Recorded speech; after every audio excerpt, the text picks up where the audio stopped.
বস সালমান খান সে পুরো নিজের পুরনো রোস্টিং মুডে ছিল, তার মধ্যে রবি গুপ্তা তার পাশে রয়েছে। এবার আপনি ভাবুন তাহলে চর্চা কী বিষয় হবে। তো গতকাল রাত থেকে সোশ্যাল মিডিয়াতে কিছু ক্লিপস ভাইরাল হয়ে রয়েছে বিগ বস 19-এর, যেখানে রবি গুপ্তা সে সালমান খানের সাথে স্টেজ শেয়ার করেছে এবং সেখানে সালমান খানকে নিয়ে যারা এর আগে মন্তব্য করেছে সেগুলোকে এক এক করে সালমান খান এনকাউন্টার করেছে। এবার সেই বিষয় নিয়ে আজকের এই ভিডিওতে আমরা আলোচনা করব। প্রথম কথা হচ্ছে, সেই ক্লিপগুলো আমি রবি গুপ্তার জন্য দেখেছি। আমার রবি গুপ্তার স্ট্যান্ড আপ কমেডি শো বলি, তার ব্লগ বলি, আমার হেভি লাগে, আমি খুব এনজয় করি। রবি গুপ্তা যেরকমভাবে বলে আমার মনে হয় সেটার মধ্যে আলাদাই মজা রয়েছে। তার কন্টেম্পোরারি যারা, আমি খুব কারো একটা কমেডি দেখি না, স্ট্যান্ড আপ কমেডি দেখি না বললে চলে। এক হচ্ছে বাংলায় দীপাংশু এবং দুই হচ্ছে রবি গুপ্তা। আমি ভীষণ জেনুইন মনে করি এদের যেরকম ধরনের পাঞ্চলাইন যা জিনিসপত্র বলে খুব জেনুইনভাবে হাসি পায়। এবার যাই হোক, সেটা আলাদা বিষয়। এবার এবছরই সালমান খানের সাথে এয়ার মুরুগদাস একটা ছবি করেছে, যেটা হচ্ছে সিকান্দার, বক্স অফিসে ডাহা ফ্লপ করেছে।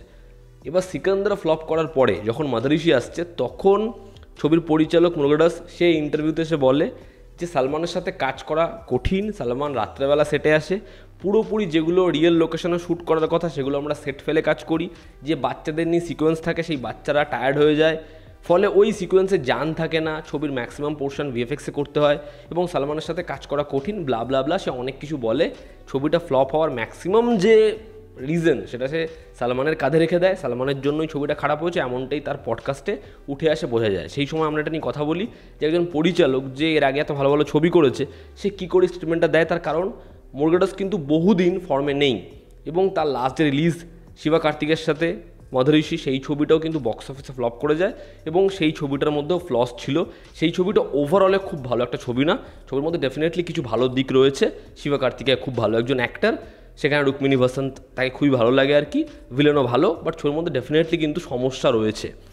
এবার যাই হোক, সালমান খান সে রবি গুপ্তাকে পাশে পেয়ে সবাইকে রোস্ট করা শুরু করে, যেখানে সালমান খান প্রথমেই বলে যে সিকান্দারের যে আইডিয়াটা, সেই আইডিয়াটা ভালো ছিল, কিন্তু আমি তো সেটে লেটে যাই, ছবির যে ডিরেক্টর সে মানে আমার কাঁধেই বন্দুক রেখেছে। যেখানে প্রথমে সাইনা ডেরওয়ালা সে বেরিয়ে যায়, তারপরে মুরুগদাস বেরিয়ে যায়, পরবর্তীতে ছবি সে করে, মানে সে মাদ্রাসির কথাই বলে, সেই ছবিটাও গেছে আর কি। কিন্তু সেই ছবির যে অ্যাক্টর সে তো ভোর 6টার সময় চলে আসে, সকাল 6টার সময় চলে আসে, শিবা কার্তিকেয়া, তাহলে সেই ছবিটা কেন ফ্লপ করলো? তো এইভাবে সে একটু মজা করে রোস্ট করে মুরুগদাসকে রিপ্লাই দেয়। এবার আমার কথা হচ্ছে, সালমান খান এই যে উত্তরটা দিয়েছে এটার মধ্যে আমি কোনো ভুল দেখি না, ঠিক আছে, বরঞ্চ আমার মনে হয় এই উত্তরটা সে দিয়ে ভালোই করেছে, একদম ঠিক আছে। মানে এয়ার মুরুগদাসকে এই উত্তরটা সে দিয়েছে, এটার মধ্যে কোনো ভুল নেই। এর আগেও বিগ বসের স্টেজে যখন সে আশনির গ্রোভারকে নিয়ে এসছে এবং আশনির আগে এত বড় বড় স্টেটমেন্ট, এত বড় বড় জিনিসপত্র কপচিয়েছে, তাকে সামনে দাঁড় করিয়ে বলেছে, বল আমি এটা কবে বলেছি, বল এটা কবে হয়েছে। তখন আশনির পুরো চুপ হয়ে গেছিলো। তখন আমি সেটাকে পুরোপুরি সাপোর্ট করেছিলাম যে ভাই তোমার যদি বলার দম থাকে তুমি সামনে গিয়েও বলো, তুমি সেখানে গিয়ে কাউন্টার করো। সেখানে গিয়ে কিচ্ছু বলতে পারেনি, পুরো ভিজে বিড়াল হয়েছিল। সেখানে সালমান খান যা যা জিনিসপত্র বলেছে একদম ঠিক বলেছে। সে যেরকম একটা অর্ডার রাখে সামনেও রেখেছে। হ্যাঁ, সালমান খানের সম্পর্কে অনেক কথা শোনা যায় এবং ম্যাক্সিমাম সেই জিনিসপত্রগুলোই হয়তো ঠিক, যে সে সেটে লেট পৌঁছায়, সে কাজের মধ্যে অতটা ইনভলভ হয় না, তার বহু ছবিতে তার এই যে পারফরমেন্সের ইস্যু এটা আমরা দেখতে পাই। কিন্তু সঙ্গে সঙ্গে এটাও কিন্তু ঠিক, সেটা হচ্ছে সালমান খানের একটা বড় হেলথ ইস্যু রয়েছে, তার কিন্তু শারীরিক অনেকগুলো সমস্যা রয়েছে তা সত্ত্বেও, এবং এই ছবিটা করার সময় সে কিন্তু খুব বাজেভাবে ইনজোর্ড ছিল, ঠিক আছে, সেগুলো কিন্তু রয়েছে। কিন্তু সেগুলোকে কখনোই সালমান খান ঢাল বানায়নি যে আমার এই কারণে আমার ছবিগুলো খারাপ হয়েছে, এই কারণে আমার ছবিগুলো চলেনি। এটা কিন্তু কখনও সে করেনি। সে হোক, অক্ষয় কুমার হোক, কখনও তারা এটা করে না। অক্ষয় কুমার তো উল্টে অ্যাকসেপ্ট করে যে ভাই আমি ছবিতে নিশ্চয়ই কিছু দিতে পারছি না, যে কারণে ছবি চলছে না, বাদবাকিদের তো চলছে। এবং সালমান খান বরাবরই এই ইমেজটাই মেনটেন করে যে ভাই আমার কিছুতে কিছু যায় আসে না, আমার ফারাক পড়ে না, এটা সবসময় সে মেনটেন করে। এবং সে মুরুগদাসকে নিয়ে যে কথাটা বলেছে এটাতে আমি কোনো ভুল দেখি না। তার কারণ মুরুগদাস সে সালমানের সাথে নিজের ছবি প্রমোট করছে, সে একটা চ্যাট শো করছে যেখানে সে রয়েছে, আমির রয়েছে, এবং সেখানে আমির খানের সামনে সে বলেছিল সালমান খান ইমোশনাল সিন আমির খানের থেকে বেটার করে। সে সেখানে দাঁড়িয়ে বলেছিল সালমান হয়তো বেটার অ্যাক্টর, সালমান যেরকমভাবে ইনভলভ, তা সেই লোকটা 2 মাস আগে এরকম ধরনের স্টেটমেন্ট দেয় সালমান খান সম্পর্কে, তারপরে 3 মাস পর সেরকম পাল্টি খেয়ে যায় ছবি ফ্লপ হওয়ার পরে, যে সব দোষ সালমান ঘোষ।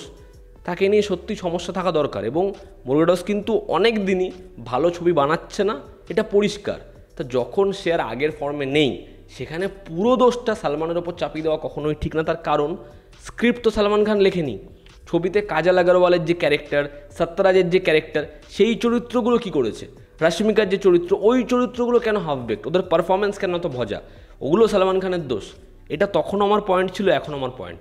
তো সালমান খান বেটে দিয়েছে, সেরকম রোস্টিং মুডে এরকমভাবে চেটেছে, এতে আমি কোনো ভুল দেখি না। তার কারণ দেখুন, খুব সত্যি কথা হচ্ছে, সুপারস্টার থেকে শুরু করে আজকে প্রত্যেকটা মানুষ, আমরা যদি বিচার করি, প্রত্যেকের না একটা নেওয়ার ক্ষমতা থাকে, ঠিক আছে? আপনি তার পিছনে, তার সামনে একরকম, তার পিছনে আপনি যা কিছু যে কোনো জায়গায় এসে বলে দিচ্ছেন, এবং আপনি এটা এক্সপেক্ট করছেন যে সে কখনোই কিছু বলবে না, সব কিছু শুনে নেবে, মানে এটাও আমরা এক্সপেক্ট করতে পারি না। তো ঠিক আছে, সে বলেছে, এবং দেখার না মুরগাদাস যদি প্রুফ করতে পারে, এরপরে একটা ব্যাপক আবার গজনির মতো কিছু দিয়ে, থুপক্কির মতো কিছু দিয়ে সে যদি প্রুফ করতে পারে, তখন বলা যাবে, তখন এই আলোচনাটা করা যাবে। আর আরও একটা বিষয়, সেটা হচ্ছে সালমান খান কিন্তু এই যে রবি গুপ্তার সাথে যে আলোচনাটা হয়েছে, যে ক্লিপটা ভাইরাল হচ্ছে মুরগাদাসকে নিয়ে বলা, সিকান্দারকে নিয়ে বলা, সালমান খান কিন্তু অরিজিৎ সিংকে নিয়েও স্টেটমেন্ট দিয়েছে, সেটা কিন্তু নিয়ে কেউ কথা বলছে না। সালমান খান এটা বলেছে, যখন রবি গুপ্তা বলে যে আমার আপনার সামনে আসতে ভয় লাগছিল আমার এই লুকটা নিয়ে, তার কারণ এই লুকটা দেখে অনেকে অরিজিৎ সিং বলে, তখন সালমান খান এটা বলে যে অরিজিৎ আমার খুব ভালো বন্ধু, আমার বহু ছবিতে সে গানও করেছে, পরবর্তী ছবি ব্যাটল অফ গালওয়ান সেখানেও সে গান করছে, এবং তার সাথে একটা মিসআন্ডারস্ট্যান্ডিং হয়েছিল, কিন্তু সেখানে ভুলটা আমার ছিল। এই কথাটাও কিন্তু সে বলে, সেখানে ভুলটা আমার ছিল। এখানে কিন্তু সালমান খান বলে না যে ভুলটা অরিজিতের ছিল, অরিজিৎ সরি চেয়েছে, এটা কিন্তু বলে না। সে কিন্তু বলতেই পারতো, কি যেত আসতো, কিন্তু সে কিন্তু এটা স্বীকার করে, এটা কিন্তু বলে যে সেখানে ভুলটা অরিজিৎ সিংয়ের ছিল না, সেখানে ভুলটা আমার ছিল, মিসআন্ডারস্ট্যান্ডিং হয়েছিল, সেটা দূর হয়ে গেছে, আমরা একসাথে কাজ করছি, আমরা খুব ভালো বন্ধু হয়ে গেছি, আমার পরবর্তী ছবিতেও কাজ করছে।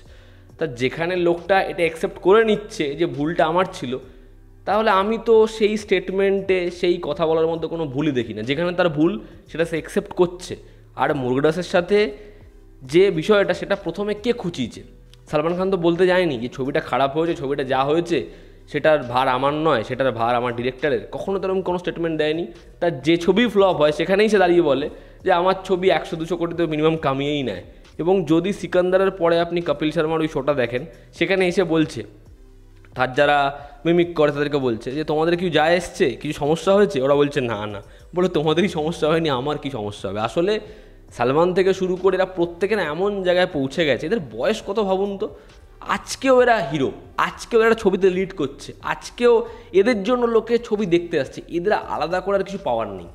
সালমান 2010 থেকে 2017 সাল অবধি পরপর কতগুলো ব্লকবাস্টার দিয়েছে ভাবুন তো।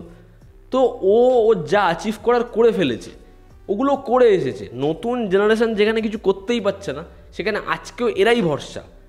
তো আমার মনে হয় সেখানে যদি সেই ডিরেক্টরের সেই ছবিটা দাঁড় করাতে সে না পারে, সেই ছবিটা যদি পুল অফ করতে না পারে, সালমান খান যতটা সেটার জন্য দায়ী, একইভাবে সেই ডিরেক্টরও দায়ী, একইভাবে সেই রাইটারও দায়ী। শুধুমাত্র একজনের কাঁধে বন্দুক রাখলে হবে না। এবং সালমান খান যেভাবে রোস্ট করেছে, এটাতে আমি সত্যি বলতে কোনো ভুল দেখি না, আমার মনে হয় একদম ঠিক হয়েছে। আমি সেটাতে মস্তি পেয়েছি যে হ্যাঁ ভাই ঠিকই হয়েছে।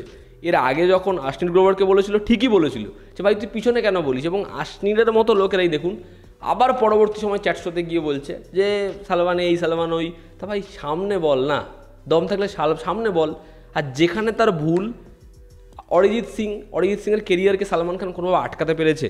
সালমান খান ছাড়াও অরিজিৎ সিং কম হিটের গান দিয়েছে? সে আলাদা করে মানে তাকে চেপে দিয়েছে, সে কিছু করতে পারেনি, ইন্ডাস্ট্রি থেকে গায়েব হয়ে গেছে, এমনটা তো হয়নি। কারণ সালমানের নামে তো এগুলো শোনা যায় যে সালমান এরকম এর ক্যারেক্টার খেয়ে নিয়েছে, ওকে সিনেমা পেতে দেয়নি, এগুলো তো শোনা যায়। এবং এখানেও সে বলছে, ঠিক আছে, যখন অনুভব নিয়ে কথা উঠলো যে আমার যারা বন্ধুরা তারা কি এদের সাথে কাজ করবে, তারা কি এর সাথে কাজ করবে, ওটা তো বলছেও, মানে ওর অ্যাটিটিউডই এটা, ও এটা করে। কিন্তু যার মধ্যে ট্যালেন্ট থাকবে, যে অরিজিৎ সিংয়ের মতো হবে, তাই কি আটকানো যায়? অরিজিৎ সিং কাজ করে যায়নি, পরপর ব্যাক টু ব্যাক সে মাইলস্টোন গেতে যায়নি, এবং সেখানে তার যেটা ভুল সেটা সে সবার সামনে স্বীকার করছে যে হ্যাঁ সেটা আমার তরফ থেকে হয়েছিল। এমন বহু মানুষ আছে যারা কিন্তু ক্রিটিসিজম বা এরকম অন দি ফেস কথাবার্তা নিতে পারে না, ঠিক আছে?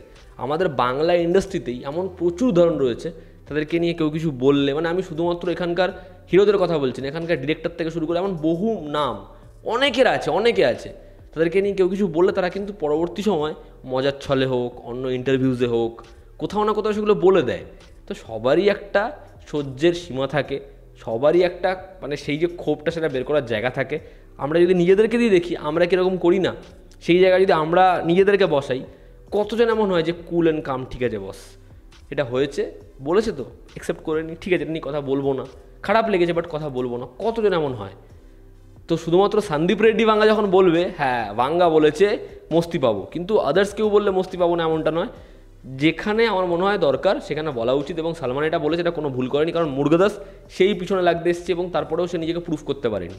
ঠিক আছে, সে যখন শিবা কার্তিকের মতো একজন অ্যাক্টরকে পেয়েছে, মানে শিবা কার্তিকের কী ট্র্যাক রেকর্ড, তার আগের ছবি অল টাইম ব্লকবাস্টার আমরণ, ঠিক আছে, এবং ওর যদি আমরা কেরিয়ার গ্রাফ দেখি তাহলে তার 5 বছর সবথেকে দুর্বল ছবি হচ্ছে মাদৃশি। ঠিক আছে, ছবিটার মধ্যে ডেফিনেটলি ভালো দিক আছে কিছু, বাট সেটা শিবা কার্তিকেয়ারের কেরিয়ারের লাস্ট 5টা রিলিজের মধ্যে সবথেকে দুর্বল। তাহলে এটা কার ফল্ট? লেখার ফল্ট, এক্সিকিউশনের ফল্ট? তো সালমান যদি সেটাকে পোক করে বলে, আমার তো মনে হয় না কোনো সমস্যা আছে, তার কারণ সে কিন্তু নিজের যেটা ভুল সেটাও সেখানে স্বীকার করে নিচ্ছে। তো আমি এই বিষয়টা কেমনভাবে দেখি, এতে আপনাদের কী অপিনিয়ন আপনারা জানাবেন। জনতা আমাদের পাশে আছে, আবার দেখা হচ্ছে, টেক কেয়ার।